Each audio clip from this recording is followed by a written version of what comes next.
Assalamualaikum warahmatullahi wabarakatuh.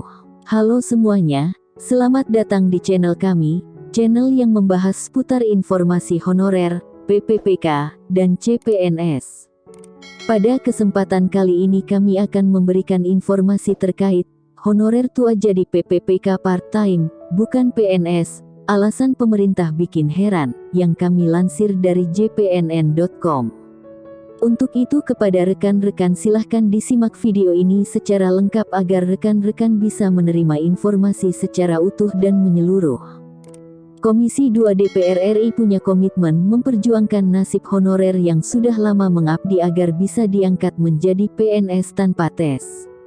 Komitmen DPR bisa dilihat dari rancangan revisi Undang-Undang Nomor 5 Tahun 2014 tentang Aparatur Sipil Negara (RUU ASN) yang memuat pasal yang mengatur pengangkatan honorer menjadi PNS.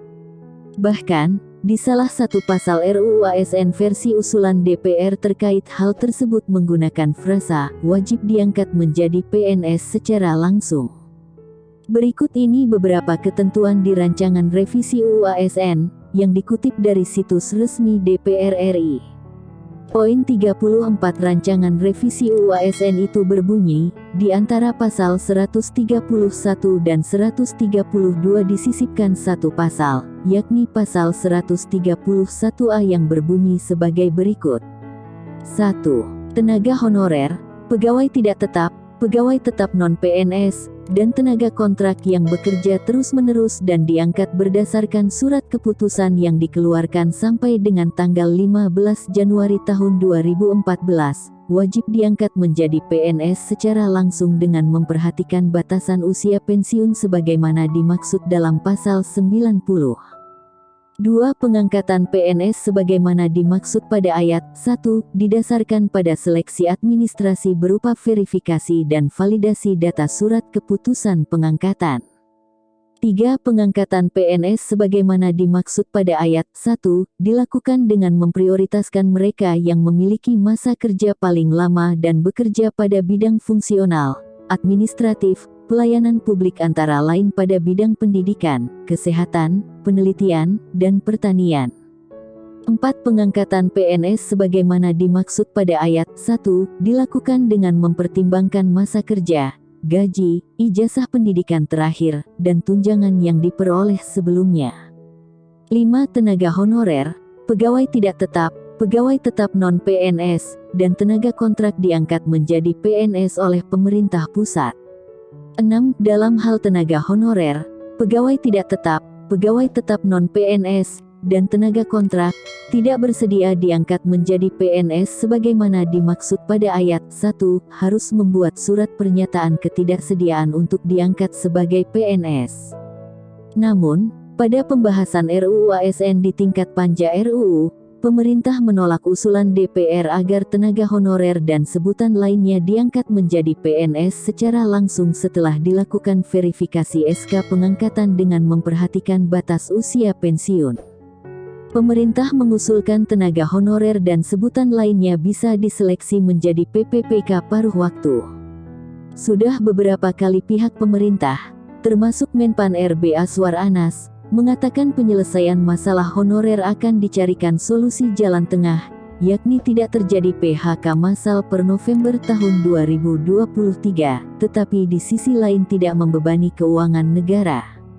Sejumlah pihak, terutama para honorer tua, merasa heran dengan dalih anggaran. Terpantau di channel YouTube DPR RI pada tayangan berjudul DPR tegaskan tidak boleh ada PHK massal non-ASN, di kolom komentar terpantau sejumlah sorotan terkait alasan cekaknya anggaran yang selalu digaungkan pemerintah. Pemilik akun @saprastivi4181 menulis, kasihan sekali tenaga non-ASN yang sudah bekerja di atas 10 tahun dan usia yang sudah menua. Semestinya negara hadir untuk mereka, bukan malah hitung-hitungan dengan istilah pembengkakan anggaran. Bagaimana dengan mereka yang korupsi? Miris rasanya. Mereka sudah berbuat untuk negara dan daerahnya. Berikan kebijakan yang seadil-adilnya, toh mereka juga tidak menuntut yang berlebih-lebihan.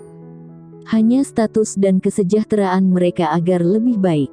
Memberikan kebijakan menjadikan tenaga honorer atau non-ASN yang sudah sangat lama bekerja dan sudah tua beralih menjadi PPPK, mereka pasti sudah sangat bersyukur, sambung @saprastv 4181. Kalimat senada ditulis @cricket1380 di kolom komentar. Persoalannya sudah jelas, tinggal negara saja apakah mampu mensejahterakan para non-ASN apa tidak.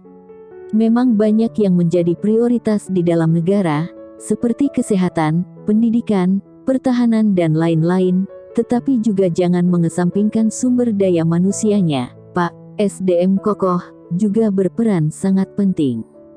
Saya berharap negara ini seperti mata air yang tidak akan mengering.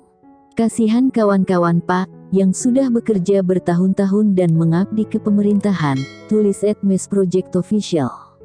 Demikian informasi yang dapat kami sampaikan, semoga bermanfaat, terima kasih.